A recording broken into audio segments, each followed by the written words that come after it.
wassalatu wassalamu ala asyrafil anbiya wal mursalin wa ala alihi washabihi ajma'in. Rabbi shrah li sadri wa yassir li amri wa hlul 'uqdatam min lisani yafqahu qawli. Subhanaka la ilma lana illa ma 'allamtana innaka antal alimul hakim. Amma ba'd.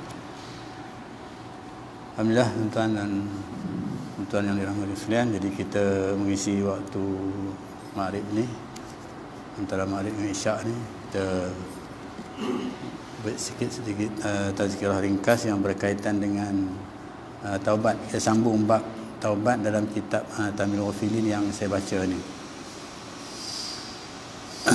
Jadi seringkasnya taubat ni maksudnya astaghfirullah, ya, astaghfirullahalazim, taubat. Okey, saya sambung daripada perbincangan kita tentang hari itu. Kita dapat tahu bahawa masa taubat, ya,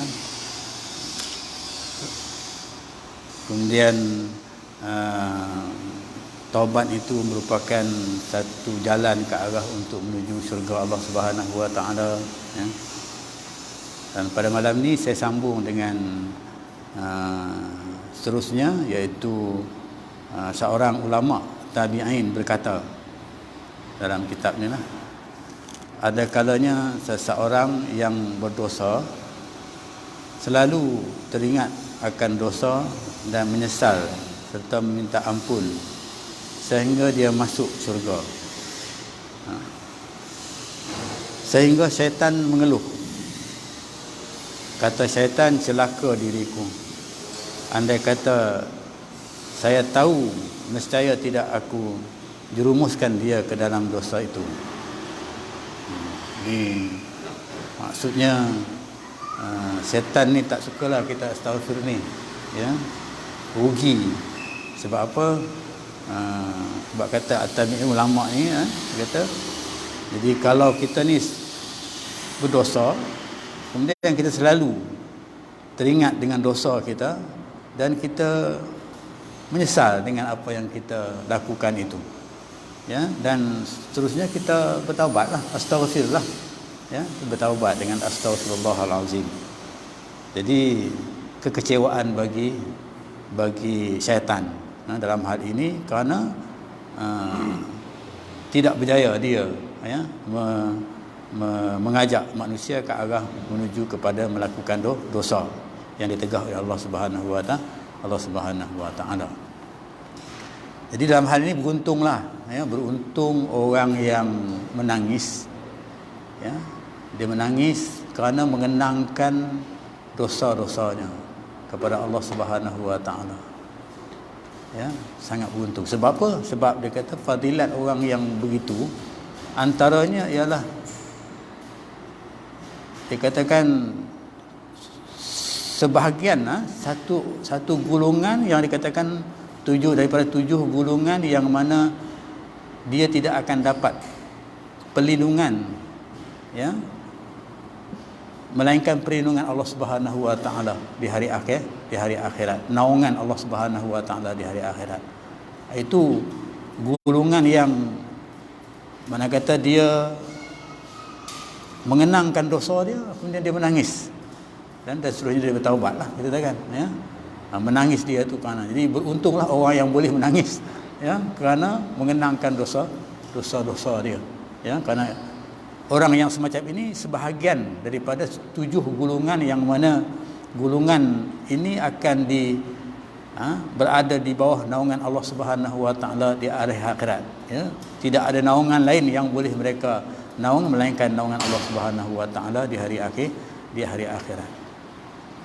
Okey, ya. Kemudian seterusnya Abu Bakar Al-Wasiti berkata, sabar, sabar tidak tergopoh-gopoh dalam segala perbuatan itu baik. Jadi mari kita bersabar, bertenang untuk tidak melakukan sesuatu perkara dalam apa yang kita nak lakukanlah, ya, sangat baik. Dalam istilah kita, khairul umuri awsatuha, sebaik-baik perkara itu jangan gopoh-gopoh lah, sederhana. Tetapi di sini disebutkan yang berkaitan dengan taubat ini, maksudnya kecuali 3 perkara. 3 perkara yang tak boleh kita, orang kata, nak sabar, nak, orang kata, nak tunggu-tunggu dulu, kan. Tunggu 3 perkara ya. Nak tunggu tak boleh kan. Jadi maksudnya kita nak sabar tunggu agak yang masa lapang sikit dan sebagainya baru kita nak buat, nak berusaha kata tak boleh. Jadi ini dia kata apa dia? Ya, yang mana 3 perkara yang perlu disegerakan lah maksudnya di sini. Tak boleh kita nak tunggulah, relax dulu kan, begitu. 3 perkara yang perlu disegerakan. Yang pertama dia kata ketika tiba waktunya sembahyang maka harus segera dikerjakan. Ini yang pertama. Maknanya prioriti, keutamaan ya, keutamaan itu dia kata bila masuk waktu sembahyang maksudnya sembahyang tu diutamakan. Ini prioriti. Sebab apa mungkin kita baca ya, kita tahu bahawa dalam hal ini kadang-kadang kita dituntut supaya semayang pada awal waktu. Awal waktu betul. Ya, semayang pada awal, sebaik-baik semayang itu pada awal waktu. Kenapa? Karena tak boleh ditunda. Ini benda ni mesti diutamakan. Jadi sebut Allahu Akbar azan ya, maka keutamaannya mesti semayang dulu lepas azan itu. Tak boleh kita nak buat kerja lain lah. Maknanya tertangguhlah dengan kerja yang lain. Kalau meniaga ke apa kan berhentilah ya. Kalau kita pergi Mekah mungkin kita nampak suasana itu. Ya, bila dengar azan dia kedai tutup apa semua tinggal begitu dia terus pergi semua. Tinggal keutamaan.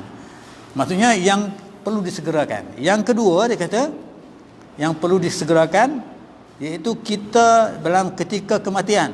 Ya, bila berlaku kematian harus segera diselesaikan dan dikuburkan secepat mungkin. Ini yang kedua. Yang benda yang perlu kita segerakan. Maksudnya jangan lengah-lengah lah. Maksudnya terus selesaikan, maksudnya secepat mungkin lah. Ya, selesai urusannya secepat mungkin. Maka kita boleh buat secepat mungkin dalam keadaan ini. Okey, ya, ini kadang-kadang berlaku kelengahan, kadang-kadang nak tunggu keluarga dan sebagainya, kan? Kadang-kadang, jadi kadang-kadang kita tak perlu lagi dah hal-hal ini. Ya, mungkin dari sudut orang kata kehidupan kita manusia ni mungkin anak dengan bapa dan sebagainya mungkin terasa begitu, tapi sebenarnya keutamaan itu ialah mempercepatkan jenazah itu sampai ke tanah perkuburan. Kemudian yang ketiga, Yang ketiga ni maksudnya berkaitan dengan taubat. Ketika akan taubat dari dosa, maka jangan tunda. Yang ketiga. Ya, bila kita bertaubat, bila kita rasa nak bertaubat, bila kita berlakukan dosa, maka jangan segera, jangan kita tunda-tunda, kan? Astaghfirullah lah. Kalau perkara kecil itu mungkinlah kita cakap, kita boleh astaghfirullahalazim. Mungkin terampunlah dosa kita dengan astaghfirullah, dengan dosa-dosa yang kita lakukan yang kita agak kecil. Tapi bagi dosa-dosa besar yang perlu kepada taubat yang kita bincangkan sebelum ini, itu taubat nasuha, maka cepat, jangan tunggu-tunggu lagi, ambil terus cepat. Dan perbuatan untuk melakukan taubat nasuha ni pun tak susah, dia agak senang, mudah, saksi dan sebagainya, hanya kita saja, ya, diri kita dengan kehendak kita, sama ada kita nak buat ataupun tidak. Dan persoalan ini itu soalan yang ketiga, maksudnya perkara yang perlu disegerakan, ya. Jadi saya ulang balik, yang pertama maksudnya semayang, ya, kena segerakan, masuk waktu segerakan. Yang kedua kematian, selesaikan jenazah, ya. Kemudian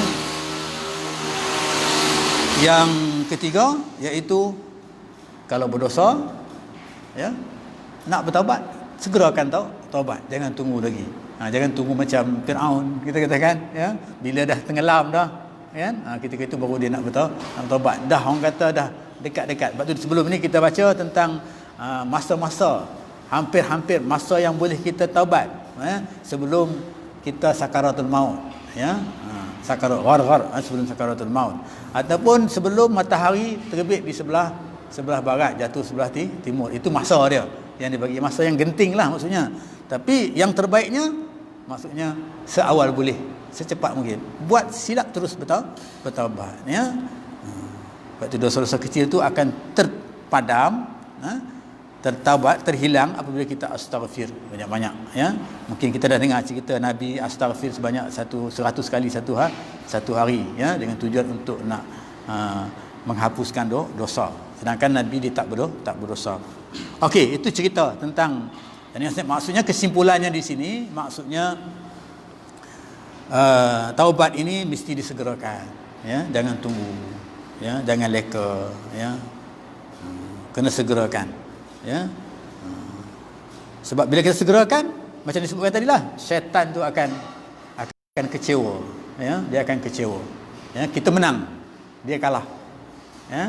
Jadi sekarang kita berusaha ke arah supaya kita ni menang, jangan kita kalah.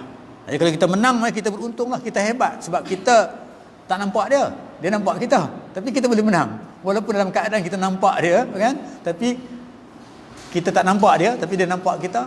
Tapi musuh yang macam ni pun kita boleh menang. Maksudnya itu yang dikehendaki di sini. Maksudnya, okey, seterusnya seorang hakim, ya, berkata masalah taubat ni jugalah, ya.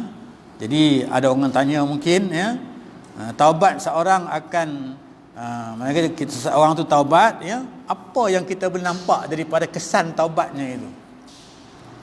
Kesan taubatnya itu, ya, apa yang kita boleh nampak, ya? Ya, seorang hakim berkata taubat seorang akan terang, maksudnya terpancar dalam 4 perkara. Jadi seseorang tu bila dia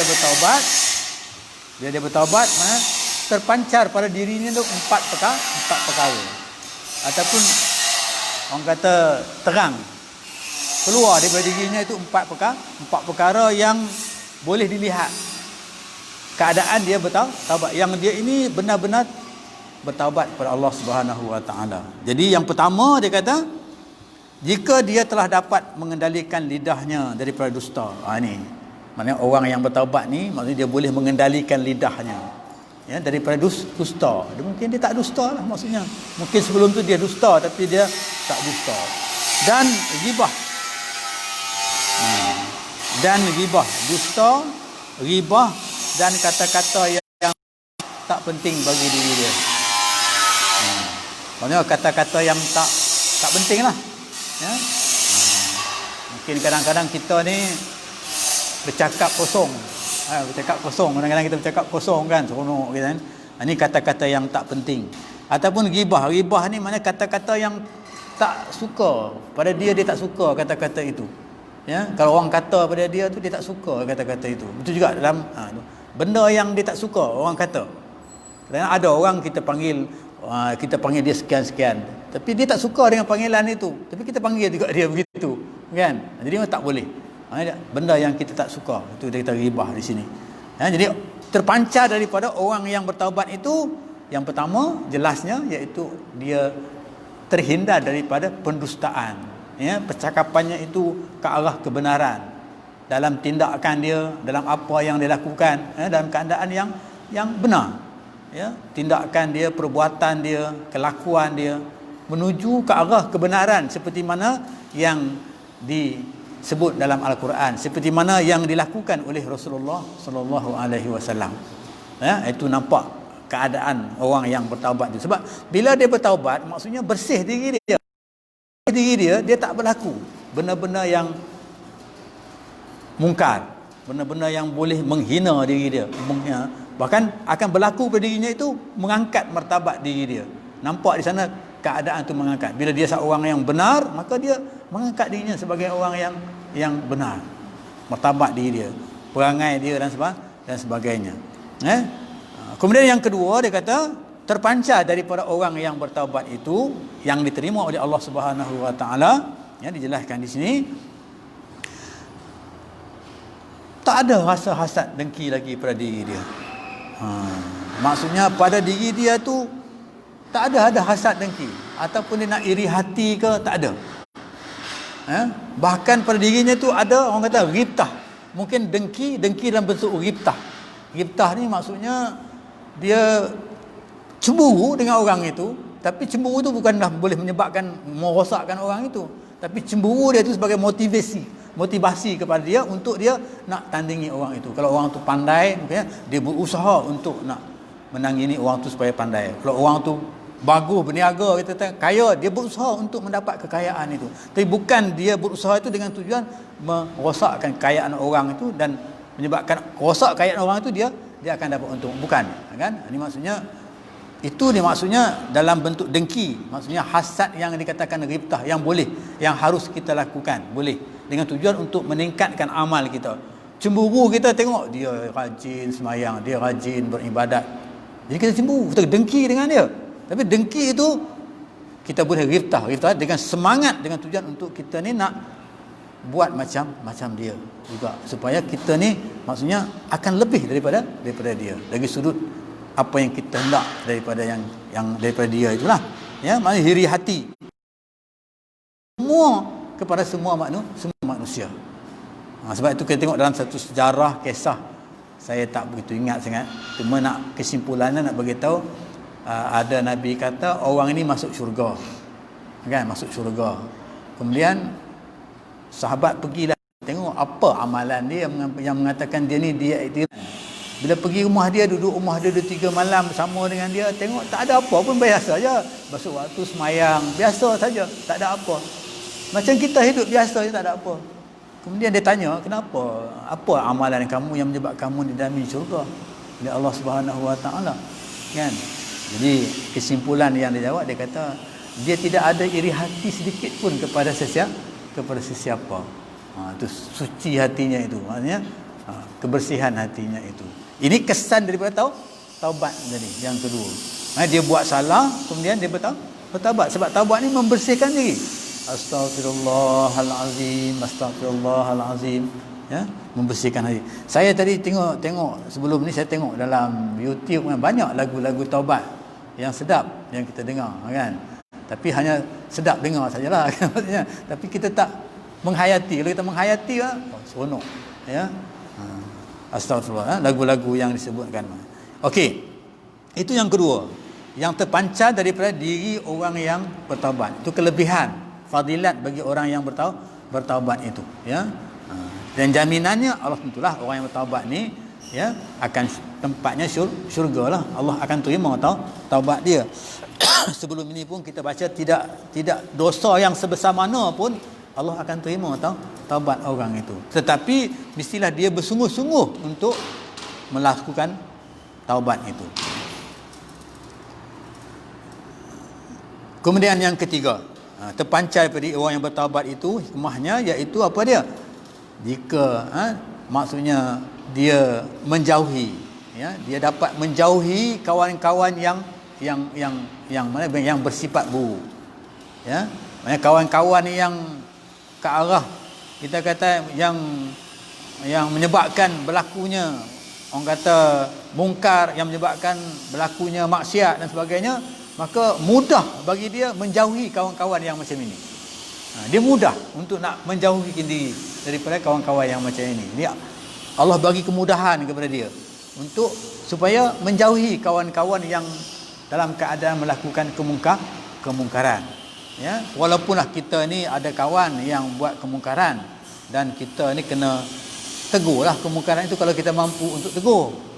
Ya, ada hadis mengatakan man ra'a mungkaran, ya, maka bila kita tengok satu kemungkaran, maka fal yughayyiru biyadi, kita kena ubah dia dengan tangan kita, kan. Maksudnya itu tanggungjawab kita, ya, tanggungjawab kita untuk kita nak ni. Bukan maksudnya kita nak pilih kawan baik saja. Ada kawan yang dia rasa dirinya tak baik tapi dia nak berkawan dengan kita. Takkan kita, kau tak baik, aku tak mau kawan dengan kau. Tak boleh lah. Maksudnya kita kena terima dia, tapi dalam soal menerima tu ada tanggungjawab kita, iaitu kita menasihatkan dia, ya, ubahkan dia, ya. Apabila kita tengok kemungkaran yang berlaku kepada dia, maka kita fayughayyiru biyadi, kita berusaha dengan tangan kita, dengan kuasa kita, dengan kemampuan kita, ya. Fa illam yastati', kalau kamu sekarang tak mampulah nak bercakap dengan dia ataupun nak dengan kekuatan, dengan kuasa yang ada kepada kita, ya, pabi lisan ni katanya, dengan lisan, ya, nasihat dengan baik, bercakap dengan sihat dengan dia. Dan fa illam tastati', kalau nasihat pun tak boleh juga, dia tak mau terima juga, macam tu juga keadaan dia, ya, maka kata Allah Subhanahu Wa Taala last kali pabi lisan ni, Tabi qalbi. Maksudnya dengan hati kamu. Maksudnya kita berdoalah kepada dia. Kita dah berusaha, cuba nak mengubahkan orang kata kemungkaran yang dia lakukan itu, ya, dengan apa orang kata dengan kuasa kemampuan kita, ya. Tak boleh, dan kita dah berusaha dengan lisan kita, nasihat kita dengan tujuan dengan baik, ya. Dalam hal ini juga perbahasan luaslah berkaitan dengan nasihat ni. Ya, kadang-kadang ada juga orang dia nasihat tujuan nak sampai peringkat baik, tapi bila jadi nasihat dah tak jadi baik dah. Dulu berkawan baik dengan dia, kan, silaturahim baik, tapi oleh kerana nak nasihatkan dia tu atas perkara kemungkaran yang dilakukan tu, dah jadi tak baik dah. Jadi hubungan persaudaraan tu dah terputus dah. Qati' rahim, tak ada perhubungan. Jadi maknanya kalau qati' rahim, maksudnya la yadkhulul jannah qati' rahim, tak masuk syurga orang yang putus silaturahim. Jadi kena berhati-hati dalam keadaan ini bila kita nak, itu dia kata pabilisa ni nasihat, perbincangan panjanglah berkenaan dengan itu. Kemudian dengan doa, last sekali dengan doa kita berdoalah, ya. Jadi kalau kita buat begitu juga tak mampu juga, maka insya-Allah mungkin ada kelebihan lain yang Allah bagi kepada kita, seperti yang disebut tadi, iaitu mudah, Allah memudahkan kita untuk menjauhi kawan yang mungkar ini. Tak putus silaturahim dengan dia, tapi maknanya kita dapat mengelakkan diri daripada berkawan dengan dalam soal-soal kemungkaran itu, kan? Itu yang ketiga, ya. Yang berkaitan dengan terpancar, dapat dilihat daripada orang yang melakukan taubat itu. Kemudian yang keempat disebut di sini. Jadi orang-orang yang macam ini, orang-orang yang tidak takut pada mati. Ya, maksudnya bila dia terima taubatnya tu, ya, dia taubat itu diterima oleh Allah Subhanahu Wa Taala, terpancar dalam dirinya itu, maksudnya dia tak takut merasai mati. Maksudnya maut bagi dia itu perkara biasalah, kan. Bila-bila masa boleh datang kepada kita dan kita pasrah, maknanya terima. Itu hanya daripada Allah Subhanahu Wa Taala. Penerimaan itu dikatakan sebagai satu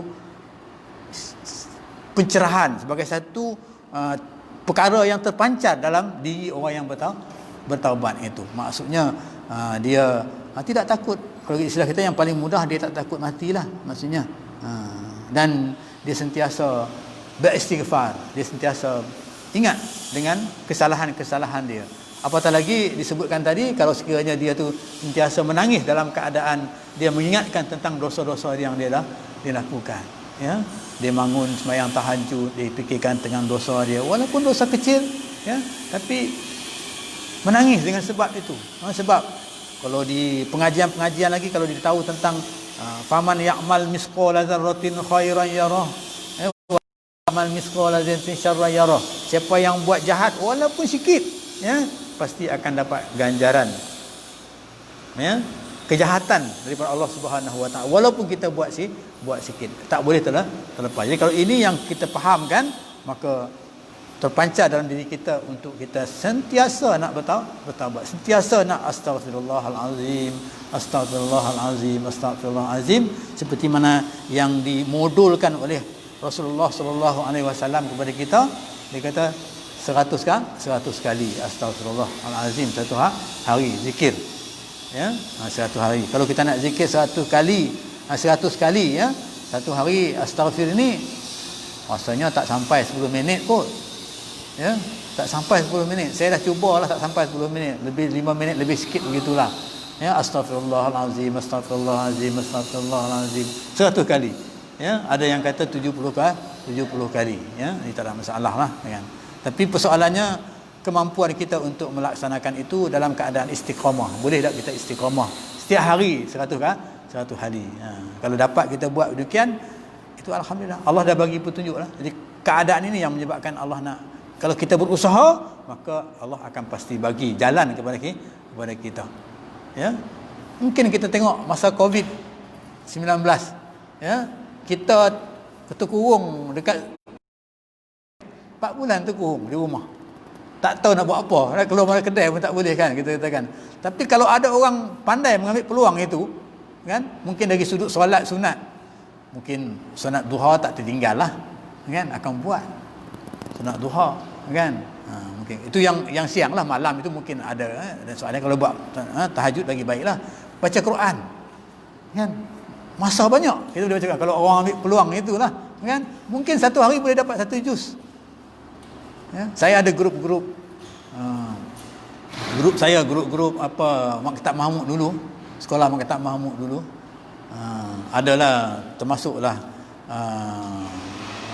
bekas-bekas menteri apa Jamil Khil, apa Osman Desa, Datuk Osman Desa dan sebagainya ni. Ada grup-grup kita lah. Ramadan ni Covid dan apa nak buat, apa Covid ni apa kita nak buat. Jadi dia orang buat grup baca Quran macam masjid buat ni lah. Macam masjid kita buat ni kan, grup baca Quran. Tapi ada kumpulan yang ambil satu hari 2 juz. Ada satu kumpulan satu hari ambil 3 juz. Kan? Itu yang hebat, yang hafal lah. Kita tak hafal kan. Jadi kita mampu hanya satu juz saja. Boleh buat rupanya 1 juz. Saya ikut 1 juz sajalah. Kan? Dan boleh istiqamah sampai hari ni, boleh istiqamah. Satu hari 1 juz satu hari. Rupanya menjadi pengajaran kepada kita kalau ambil kesempatan itulah. Mungkin kalau tak terdesaklah mereka itu untuk buat demikian, kita pun tak ikut. Kan? Idea tak ada, kita tak ikut. Relax jelah, tak ada apa kan, kesempatan. Dalam soal ibadat kita dengan Allah SWT, maknanya boleh terus baca Quran. Kita fikir macam mana nak habiskan 1 juz satu hari. Dulu terfikir kan kita kan. Rupanya bila kita buat tak ada masalah rupanya. Kan? Begitu keadaannya. Dapat 2 juzuk satu hari, itu lagi hebat lah kan. 3 juzuk satu hari, itu lagi hebat lah kan.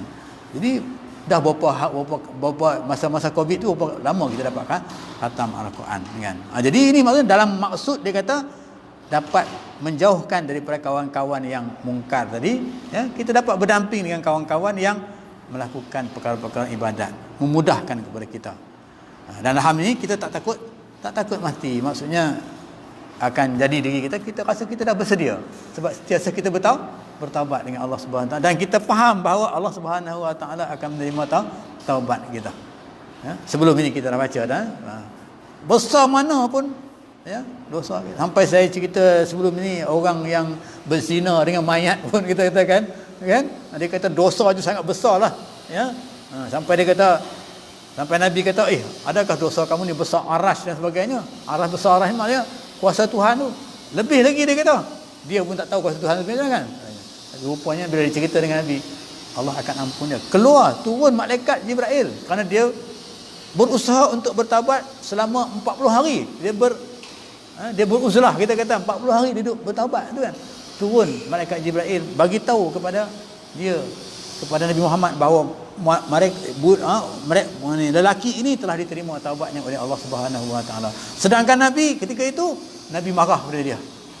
Ya, Nabi marah. Nabi halau dia balik. Ya. Tapi malaikat tu katakan. Okey, seterusnya. Itu maknanya perkara yang terpancar. Maknanya persoalan yang pertama tadi, taubat mesti diutamakan. Nak segerakan.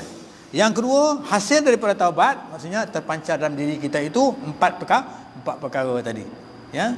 Kemudian seterusnya diterangkan di sini, seorang hakim ditanya, ya, apakah ada tanda bahawa taubat itu telah diterima?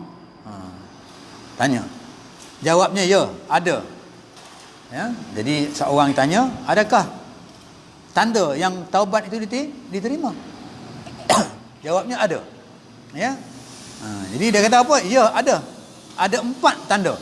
4 tanda yang mana kata taubat tadi diterima. Tadi taubat tadi itu kita buat dengan keadaan segera. Maknanya lepas itu kita akan dapat hikmahnya. Hikmahnya apa dia? Maksudnya tadi 4 perkara tadi. 4 perkara juga tadi, ya, perkara tadi kita dapat. Kemudian, jadi kalau ada 4 perkara tadi, kita akan jadi orang yang tenang. Orang dusta ni gelisah. Kan? Bila dia dusta, dia nak tipu lagi, dia nak tipu tak akan berhenti gitu. Tapi bila dalam keadaan tak berdusta, dia tak ada masalah kan. Dia tak ada masalah kan. Soal dengki dan sebagainya tak terfikir dalam hati dia, tak ada. Itu hal dia lah ya. Dia nak pakai kereta besar ke, dia nak pakai apa bacaan, itu hal dia kan. Jadi tak ada apa dah kita fikir, hanya kita memikirkan tentang kita dengan Allah Subhanahu Wa Taala kan. Okey, seterusnya dia kata tadi 4 tanda-tanda yang mengenai taubat tu diterima. Yang pertama, iaitu hak yang ketiga daripada fadilat tadi. Yang pertama dia kata, putus hubungan kita dengan orang-orang yang tak baik ini. Maknanya orang-orang yang tak baik ini, maksudnya kita perjalanan itu menuju ke arah kita ni hanya berdamping dengan orang baik-baik aja. Itu tanda dia. Tanda diterima. Berdamping dengan orang baik-baik aja. Contohnya orang masjid lah kita katakan, kita ni berkawan dengan orang masjid, begitu keadaannya dengan orang-orang alim, dengan orang-orang yang berilmu, kan? Itu maksudnya. Itu tanda maknanya taubat tu diterima. Ini kata, seorang hakim ni dia kata begitu. Tanda diterima tu maksudnya kita ni berkawan dengan orang-orang yang baik-baik. Dan orang baik-baik tu nak berkawan dengan kita. Kan? Orang yang baik-baik tu datang nak berkawan dengan kita. Dan dalam soal itu juga kita pun terpanggil untuk nak pergi dengan orang baik-baik. Bila nampak orang baik-baik tu kita nak pergi, nak salam dengan dia, nak tengok dia, nak bercakap dengan dia. Kan? Begitu keadaan. Kita menghormati orang baik. Macam mana penghormatan yang sahabat-sahabat buat kepada Nabi dulu. Buat Nabi itu sebagai model. Nampak Nabi yang nak pergi kepada Nabi. Kan? Begitu keadaan dia. Nak salam dengan Nabi. Nak buat apa saja perkhidmatan yang kita nak buat ni untuk itu, untuk Nabi kita, kan? Itu juga kita ni, kita buat perkhidmatan, nak buat apa? Ke arah kebaikan, nak derma kat masjid ke, nak buat itulah, nak bagi makan kepada orang susah ke dan sebagainya, nak berkawan dengan orang-orang, begitu keadaan dia. Itu yang nampak dia kata. Nampak tanda-tanda taubat tu diterima. Maknanya kita tak terfikir ke arah nak melakukan perkara-perkara mungkar. Duk mikirkan solat kita, duk mikirkan. Maknanya ada tanggungjawab yang Allah SWT yang wajib kita fikir. Itu tanda dia. Jadi dan berkawan dengan orang yang soleh, orang solehin, orang yang baik-baik. Kemudian yang kedua, 4 juga ni, dia 4. Tadi 4 ni 4 juga. Yang kedua dia kata tanda diterima maksiat ni, sebut perkara mungkar ini, maksiat ini terikat daripada diri dia. Maksudnya tak ada. Maksudnya keluarlah, maksudnya tak terpancar datang pada maksiat ini. Kalau kita tengok dalam bab solat, dia kata as-solah tatanha anil fahsya'i wa mungkar. Semayang itu mencegah diri daripada perkara mungkar, fahsya' dan mungkar. Itu semayang tadi. Sebab apa? Sebab kan? Yang wajib itu wajib tu solat tadi kan, tak tinggal kita buat kan, itu terpancar ke arah itu kan. Ini yang dikatakan melakukan ketaatan dan rajin melakukan ketaatan, rajin buat amilus solihat, ya allazina amanu wa amilus solihat, wahai orang-orang yang beriman dan melakukan, dalam ayat surah wal asri pun kita baca, wal innal insana lafi illal ladzina amanu wa amilus solihat, kecuali orang-orang yang beriman dan amal soleh. Jadi orang-orang yang ini dia kata. Jadi maksudnya kita tak rasa sukar untuk nak melakukan solehat, benda baik. Tak rasa sukar. Kadang-kadang kita nak sedekah pun fikir juga, kan? Tak nak sedekah lah. Ni panggilan hati kita, terdetik di hati kita. Tengok dia, tak mau sedekah. Niat nak sedekah tapi tak jadi sedekah. Ini makna kata dugaan yang kita hadapi. Tapi bila keadaan taubat kita diterima oleh Allah SWT, maknanya tanda taubat kita diterima, kita tak terfikir ke arah nak membatalkan baik kita. Maknanya Allah Subhanahu Wa Taala lancarkan niat kita. Kalau niat tu nak buat kebaikan, tu buat kebaikan. Nak menderma, nak bagilah, nak sedekahlah. Nak nasihat, sihatlah dengan ikhlas. Nak berkawanlah dengan jujur. Nak orang beri amanah, terima amanah dengan baik. Tidak berlaku pengkhianatan dan sebagainya. Ini dikatakan orang yang dikatakan yang kedua, maksudnya menghentikan maksiat. Maksiat ni dia boleh. Benda yang Allah tegah ni maksudnya itu maksiat lah. Dia dapat dihentikan.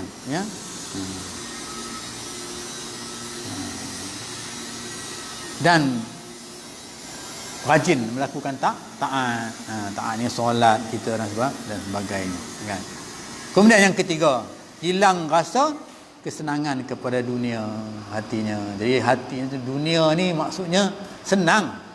Kesenangan dunia ni nak, semua orang nak. kan? Macam kita dulu lah kita katakan, nak dengan dunia kan. Tapi bila sampai peringkat ini, saya rasa cukuplah. Ya, cukuplah, makan dah cukup dah. Karena kalau baju pun nak pakai takkan sampai 40 helai, 50 helai kan. Selai 2 helai, okey lah tu. Kan maksudnya begitu. Mai tak fikir lagi dah. Kan tak fikir kan nak beli. Dulu kita duk fikir jenama itulah. Ini Adidas tak ada ni, nak cari Adidas. Nike tak ada ni, nak cari Nike pula kan. Duk fikir jenama dulu kan. Tapi sekarang dah tak fikir lah. Sampai peringkat macam ni tak fikir lah. Jadi fikir boleh pakai, boleh kenyang, boleh sihat, itu cukup lah kan.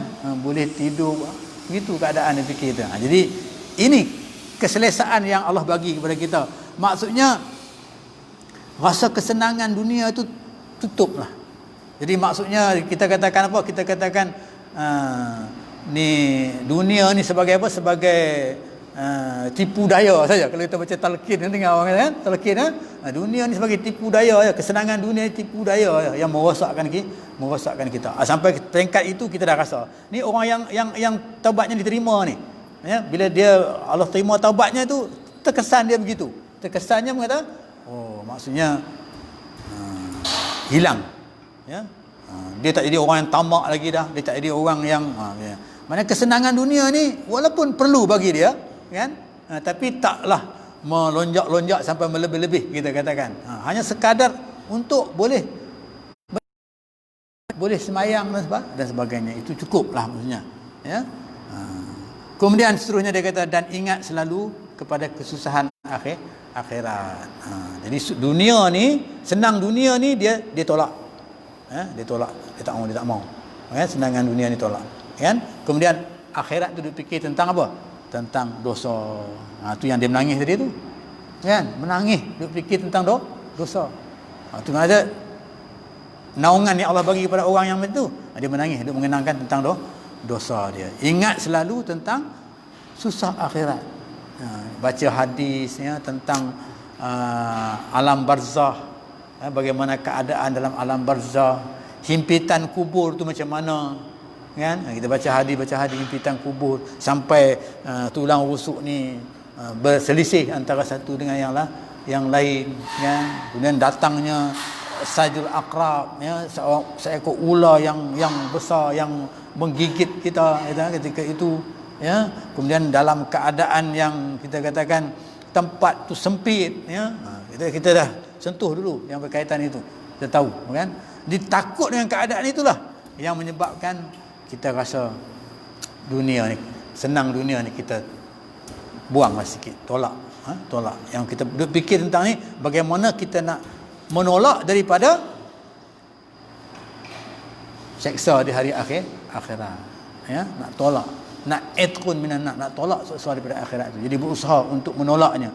Sebab itu dalam hari 40 kata Ibrahim bin Adham ya, Ibrahim bin Adham ya, antara doa-doa yang tidak diterima, yang ditolak oleh Allah Subhanahu Wa Taala, iaitu mereka yang mengetahui bahawa neraka itu ya, neraka itu yang menakutkan, yang patutnya ditolak ya, tapi dia tak berusaha untuk nak menolaknya ya. Di dunia ni tak berusaha untuk nak menolaknya kan, begitu antaranya. Kemudian yang keempat yang keempat dia kata percaya kepada jaminan Allah. Balik yang tadi lah, perkataan yang nombor 3 ya. Maknanya percaya dengan jaminan Allah. Jaminan Allah tu maksudnya rezeki ya. Rezeki tu duduk kepada Allah, lalu sibuk mengerjakan perintah Allah. Dia tak fikir masalah rezeki dia. Rezeki itu hak Allah punya kan. Ya. Maka bila dapat semua sifat-sifat tadi itu ya, sifat yang 4 tadi ni, maksudnya yang keempat, yang akhir sekali ni, maksudnya dia yakin bahawa rezeki itu daripada Allah Subhanahu Wa Taala. Tak payahlah dia duk mikir tentang senang dunia dan sebagainya ni. Itu Allah akan bagi. Sebab beramal di dunia ini untuk Allah Subhanahu Wa Taala, rezeki pasti Allah bagi. Macam Maryam. Bila Nabi Syuaib tanya, mana kamu dapat makanan ini? Dia kata, daripada Allah Subhanahu Wa Taala. Min Rabbi. Mana kata Allah bagi. Ya? Sebab apa? Sebab hak dia tu ada, Allah bagi. Jadi dengan lain perkataan, kalau kita buat yang keempat ni dengan redha dengan rezeki. Redha dengan rezeki yang kita ada. Mungkin kita tengok orang tu hebat daripada kita rasa. Tapi tak ada begitu. Kita berserah, kita redha. Rezeki aku beginilah keadaan dia. Itu keredaan dalam rezeki ni. Jadi kalau ada 4 benda ini, ya, bengkak ni, 4 yang disebutkan tadi itu, tanda-tanda penerimaan taubat itu. Maka sebab itu Allah sebut dalam Al-Quran, dia kata innallaha yuhibbut tawwabin wa yuhibbul mutatahhirin. Jadi tanda-tanda 4 tadi itu, penerimaan tadi itu, maksudnya Allah semadikan dalam ayat innallaha yuhibbut tawwabin. Ya, jadi Allah suka kepada orang yang bertaubat. Hasil daripada 4 benda tadi itu kan. Wa yuhibbul mutatahhirin, iaitu yang suka kepada membersihkan diri dia, membersihkan daripada segala dosa kekotoran. Sesungguhnya Allah kasih kepada orang yang taubat dan kasih pada orang yang suka bersuci. Kasih orang bertaubat, bersuci. Mungkin dalam konteks ini bersuci, berwuduk, ya, membersihkan diri dari segi lahiriah. Bertaubat tu dari segi dalaman, dari bertaubat ini. Jadi suka, kenapa? Kerana mungkin kalau kita kaitkan dengan bersuci ni, dengan COVID ni pun dapat kita kaitkan. Sebab tu bila berlaku COVID ini, maksudnya amalan-amalan untuk nak mengelakkan daripada jangkitan COVID ni ialah membersihkan diri, kan? Suci. Dikaitkan dengan sini. Ada di sini maksudnya. Kalau kita ulas kalau saya tak pandai lah nak ulas gitu kan. Tapi nak sebut kat sini mana dikaitkan sini. Maka agama kita ni maksudnya amalan yang kita lakukan ini sudah ada dalam proses pencegahan untuk supaya tidak dapat penyakit. Kalau kita kata COVID tadi tu kan, pencegahan. Kita basuh tangan. Mungkin dalam hari ini kita nampak, kita ambil uduk, kita basuh tangan, kita basuh muka, kan? Kita jangan sapu muka kita dengan benda-benda yang kotor. Masa COVID ni kan, kena basuh dulu dengan sanitizer kan, lepas tu kita boleh sentuh muka kita. Rupanya termaktub dalam Al-Quran, disebut dah. Ya, Al-Quran yang berkaitan dengan innallaha yuhibbut tawwabin wa yuhibbul mutatahhirin. Ulasan tu kalau boleh nak diolahkan lagi, mungkin orang yang lebih bacaannya, lebih ilmunya, cantiklah olahannya. Tapi saya tak sampailah setakat itu. Hanya boleh bagi laluan kepada arah itu saja. Ya, maksudnya amalan kehidupan kita di dunia ini, ya, dari sudut ibadat kita, ada terselip di sana amalan yang mana pencegahan itu. Ya, lebih baik daripada kita nak mengubat. Bila kita dah kena, maksudnya kita susah nak mengubatnya. Bayangkanlah orang yang kena tahan dalam COVID ni, kan? Sukar, susah, kan? Datuk Makiman cerita, ya, ada kawan dia bekas setiausaha politik menteri besar Pahang ke begitu kan, dia kata, ya, dia kata kena kurung dalam rumah satu keluarga tu. Lepas tu orang datang bagi makan, ya. Bagi makan tu macam bagi makan anjing, suar, ya. Lepas tu lari takut. Bila keadaannya begitu kan. Terasanya begitu keadaannya kan. Tengok orang yang frontliner lagi lah. Macam mana orang yang berdepan dengan keadaan itu. Sukar. Tapi di sini Islam telah menegaskan kepada kita dengan satu ayat yang pendek. Mungkin huraian boleh diperluaskan, iaitu dengan wa yuhibbul mutatahhirin. Allah suka kepada orang-orang yang bersuci, bersih, ya. Begitu keadaannya. Okey, itu kita sampai setakat itu, kita berhenti. Jadi malam ni kita dapat segera bertaubat yang dituntut, terpancar daripada diri orang yang bertaubat itu 4 perkara, ya. Kemudian tanda-tanda orang yang bertaubat itu juga maksudnya ada diterima, ya, ada 4 perkara sampailah kita akhirkan perbincangan kita tentang ayat Al-Quran yang Allah sebut innallaha yuhibbut tawwabin wa yuhibbul mutatahhirin. Okey, saya berhenti setakat itu. Yang baik kepada Allah Subhanahu wa taala, yang kelemahan bagi saya. Aku qouli hadza wa astaghfirullahalazim. Assalamualaikum warahmatullahi wabarakatuh.